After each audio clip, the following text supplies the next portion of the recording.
Hey guys, welcome back to my YouTube channel. And today, I'm gonna tell you my top 10 NBA players of all time.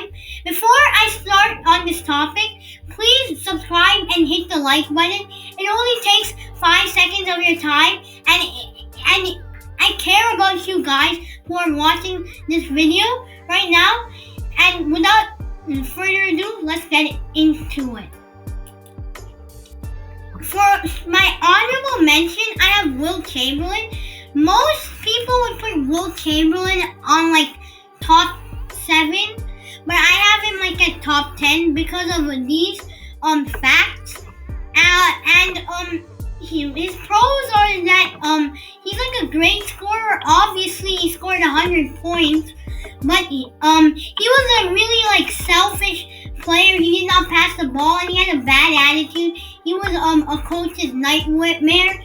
And record vs Bill Russell, he usually lost, and he didn't care anything about winning. He just cared about his own stats. He was a stat padder, and that just proves how he was. And he won 2 championships because he had Oscar Robertson on his team, and he did not care anything about winning. He just wanted to have high stats and good stats, which is really bad. And Bill Russell just dominated him and made him look like a fool. At number 10, I have Bill Russell.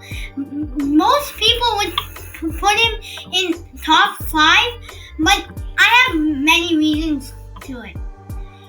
Here's his pros.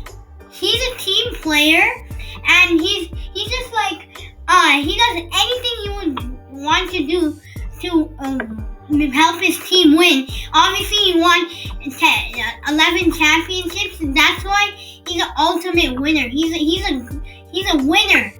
That's because he makes his teammates better. And his record vs Wilt Chamberlain is just so good, dude.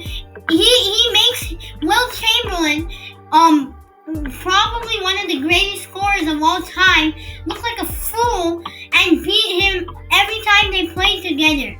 Wilt Chamberlain didn't care that he always lost to Bill Russell. He did not care at all about that. And Bill Russell barely has any cons. The only cons are the things he cannot even control.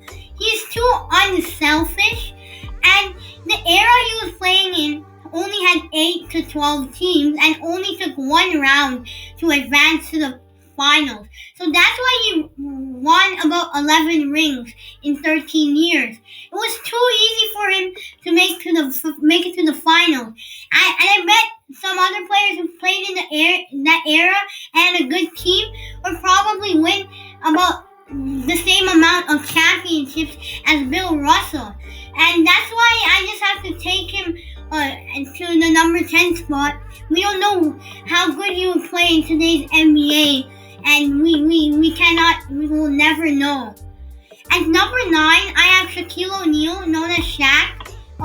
His pros are that he's probably, in my opinion, the most dominant player of all time. In the post, he could just bully you. Obviously, I think he shattered backboard about 10 or I don't know, but if I don't get me wrong, shattered the backboard about 10 times, I think.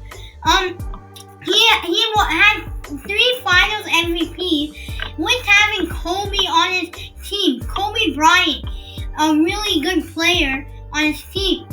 He also three-peated with the Los Angeles Lakers, and he played really good, and he was really dominant player in his three-peat.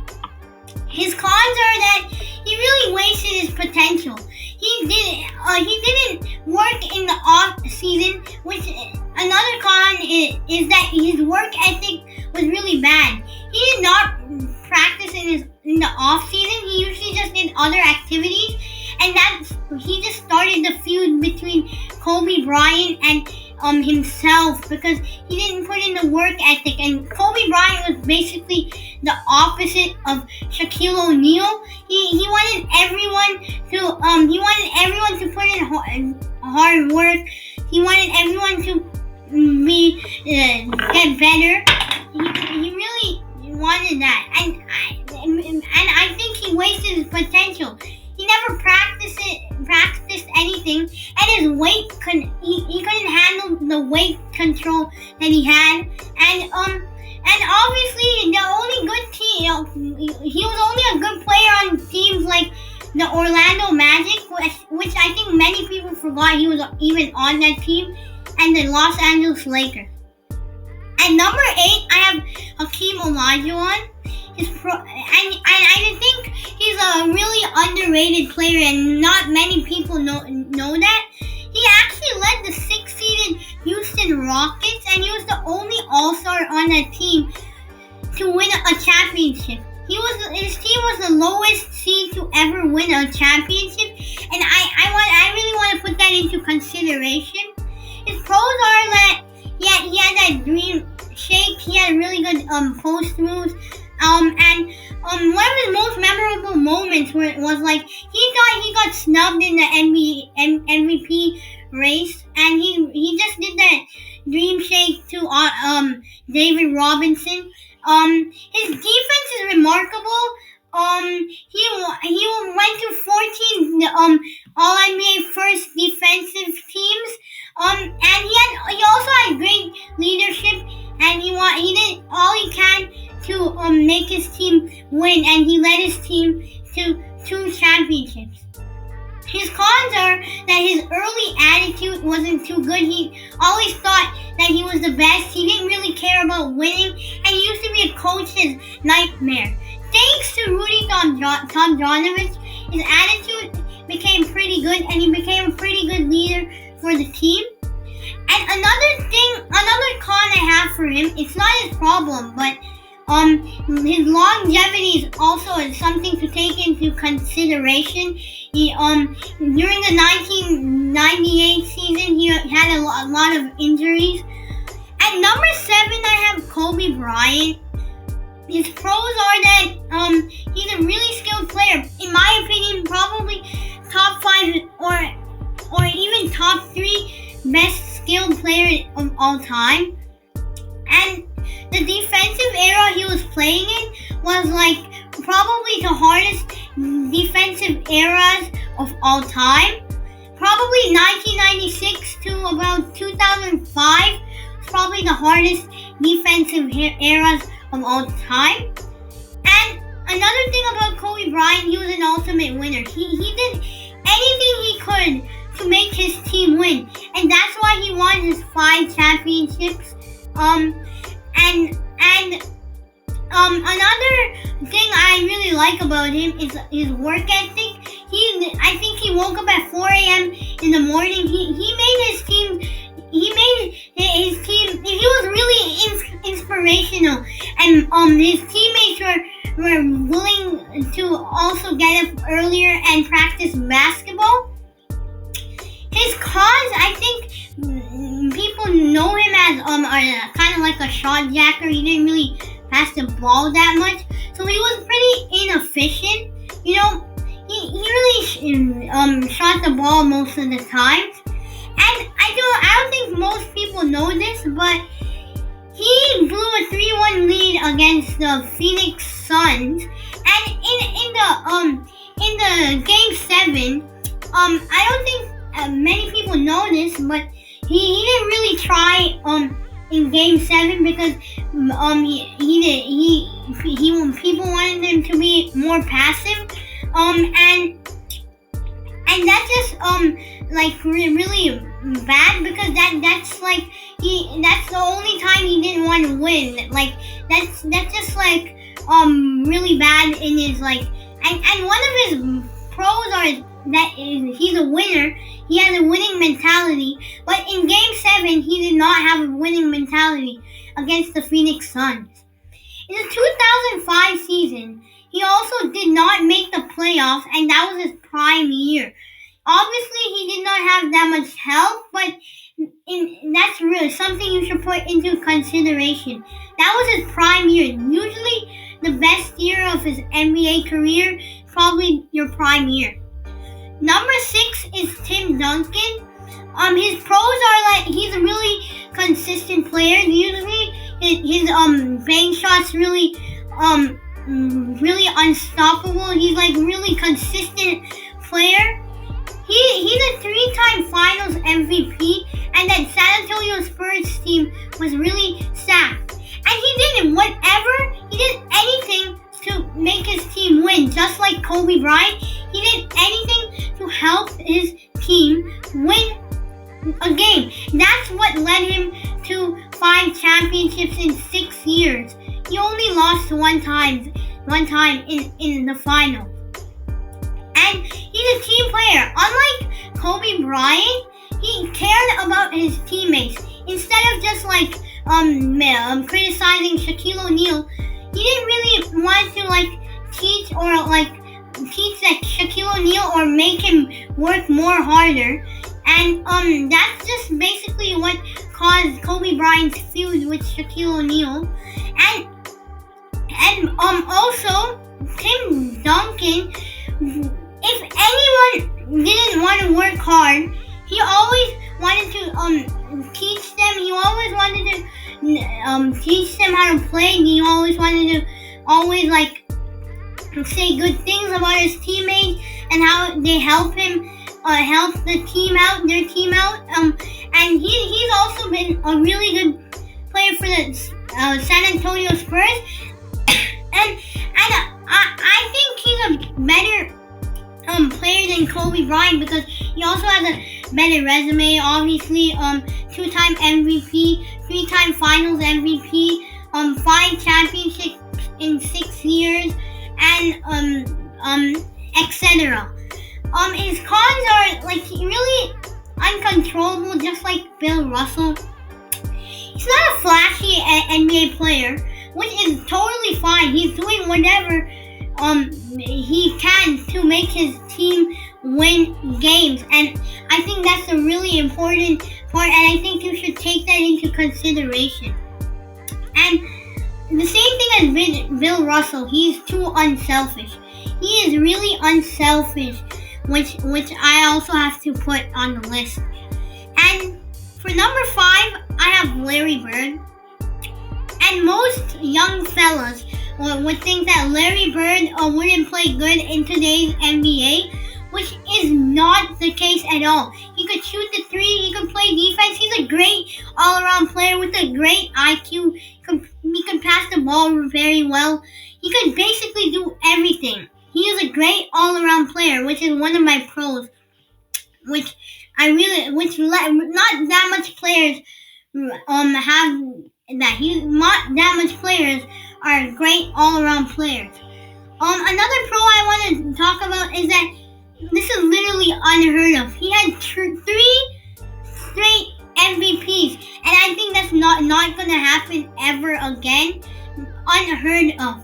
And his IQ was really through the roof, and for most people who said he can't play in today's NBA, that's really wrong. That's not true. He could play in today's NBA. He has all the tools to become a great player in today's NBA.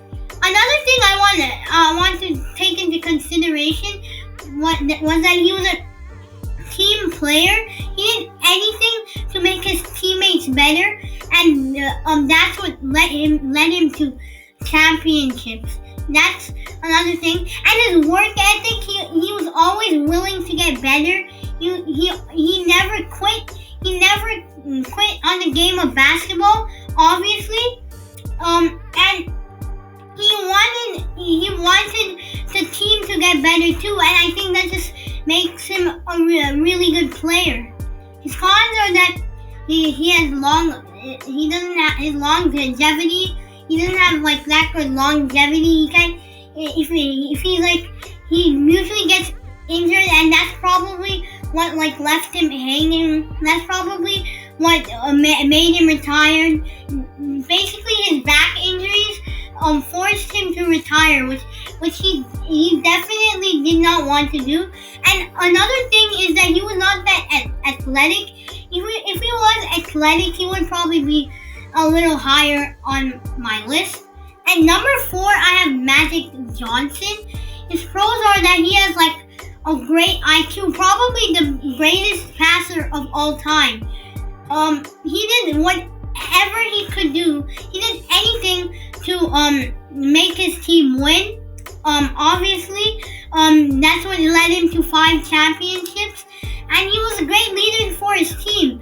And he basically made Kareem Abdul-Jabbar a great, not a great leader, but he improved his attitude. And his cons are that his longevity, which you really like, not his problem, but you really need to take that into consideration. And he had only 2 final MVPs, and he was usually the best player on that team, but he was not really the best player on the team all the time in the finals. But he was always willing to win. And number 3, I have Kareem Abdul-Jabbar. His pros are that he's a 6-time NBA champion. He's all-time points leader, and longevity may basically led him to 20 seasons and led him to all-time points leader. Maybe if Karl Malone had better longevity, maybe Karl Malone would have been all-time points leader. But Kareem Abdul-Jabbar is also really good in the skyhook. I mean, it's a really hard shot to make. And his cons are, in the 1988 season, he was basically just a role player, the third option, and he basically cheated his way into I'm not gonna say cheated his way into a championship, but he didn't really do anything for that team. So in his 1988 season, he didn't really play that good. And he only won 2 finals MVPs, just like Magic Johnson. He was a great player, but he did not win enough finals MVPs. He did not win that much finals MVPs. And he was usually probably the best player on that team. Even with Magic Johnson. And that just shows like he was not that good in the finals. He did not play the best in the finals all the time. And 2 out of 6 championships, he should have at least won 3 finals MVPs, if not 4. And his personality was not good. He was like a coach's nightmare, and he really did not care about how his team did. And I think most of that is also when he was born. He was like, he didn't like white people because they were like being really mean to him. And I think one of his coaches were white. A coach, I don't exactly know which coach that was, but in my memory, I know one of his coaches was white. And over his career, he did get a little better personality, just like kind of like Hakeem Olajuwon. But Hakeem Olajuwon he became a better leader once Rudy Tomjanovich really helped him do that, and he changed Hakeem Olajuwon's attitude. Whereas Kareem Abdul-Jabbar still had a not that good of a personality. And number 2, I have LeBron James. His pros are like that he has a really good he's a really good all around player, in my opinion. I mean, he has a great IQ. He could score. He's a versatile defender. He's also really athletic because he uses his strong and how tall he is to drive into the lane. And most of his shots are between 0 and 3 feet. And his IQ is probably one of the probably the top 10 best IQs in NBA history. There's definitely some players that have better IQs than him. And his cons are that like his finals record. Even he won 3 championships out of 9 finals appearances, and even like he only won 3 championships. Even when he left Cleveland and to play for the Miami Heat, and even Charles Barkley said he cheated his way into 2 of those championships, which I don't think is true. He was the best player on that team, so, and he really affected that team. So I don't think he had the like best, like he didn't have he did not cheat his way to 2 championships in my opinion. And in the 2011 finals, he probably a superstar's worst finals ever. Any superstar who went to the finals, it's not as bad as LeBron James, and he lost to the underdog Mavericks with Dirk Nowitzki, and he was getting outscored by Jason Terry, the backup point guard of the Dallas Mavericks. At number 1, you already know we have Brian Scalabrine. Obviously, he's a white mamba. That's the only reason, bro. Brian Scalabrine is the best player of all time. The greatest player of all time is Brian Scalabrine. Just kidding, guys. That's just a joke. But in my opinion, I think MJ is the best player of all time. I'm not going to tell you why I think he's better than LeBron James, because that's probably going to take a really long time to explain. Next video, I will tell you why I think he is better than LeBron James. I hope you all are staying safe during this pandemic. Peace